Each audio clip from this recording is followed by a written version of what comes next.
So here we have Stanislaus Makiewicz coming here to erase my chalk slogan, which says Unitarian child sex abuse sucks. So here we have Stanislaus. Oh, don't get my sign wet. Don't get my sign wet, Stanislaus. So Stanislaus is helping Unitarians hide the fact that they have a child sex abuse problem. And here's David Rowlett right next to him, who erased my earlier slogans. So these two Unitarians, Montreal Unitarians, are taking action in the world by hiding the fact that Unitarian Universalism has a certain number of Unitarian Universalist ministers and Unitarian Universalist Sunday school teachers who are guilty of the sexual abuse of children, including the rape of children, and covering it up. So they're covering up the cover-up. But this particular slogan actually didn't address the cover-up. It just said Unitarian child sex abuse sucks. So when people like Stanislaus Makiewicz and David Rowlett take action in the world by erasing my chalk slogans that expose and denounce Unitarian Universalist child sex abuse and Unitarian Universalist cover-up and denial of child sex abuse, well, they're in fact participating in the child sex abuse cover-up and so on. So yes, as a spiritual community, Montreal Unitarians welcome and nurture the cover-up and denial of sexual abuse of children by Unitarian Universalist ministers. Montreal Unitarians inspire yours truly to continue to protest against Unitarian Universalist clergy abuse, which includes but is by no means limited to the sexual abuse of children by Unitarian Universalists.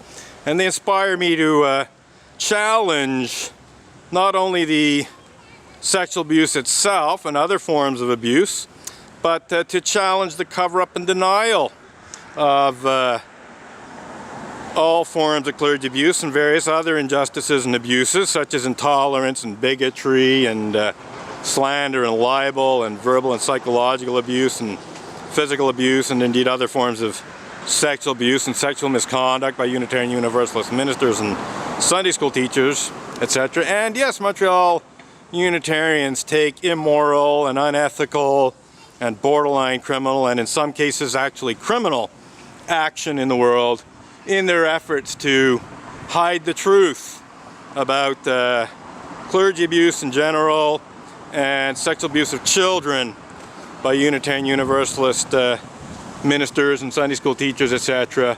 in particular. So yes, this is just one of the ways in which Montreal Unitarians take action in the world by engaging in the immoral and unethical concealment of sexual abuse of children and so on. We have somebody showing up here. Could it be John Inder, former president of the Unitarian Church of Montreal, who has certainly participated in the cover-up and denial of clergy abuse in the past, including trying to shut down my protest? Oh, no, it's not John Inder, it's the other guy. Wrong guy. Yeah, wrong guy. But you're nonetheless one of the people who have, I do believe, participated, or at least condoned at minimum. So, yeah, you look like the guy who elbowed me not that long ago, but maybe you're not him. It's possible you're not the same guy who elbowed me not that long ago. Anyway, I'm not quite sure who this guy is. I thought it might be John Inder, but it's not.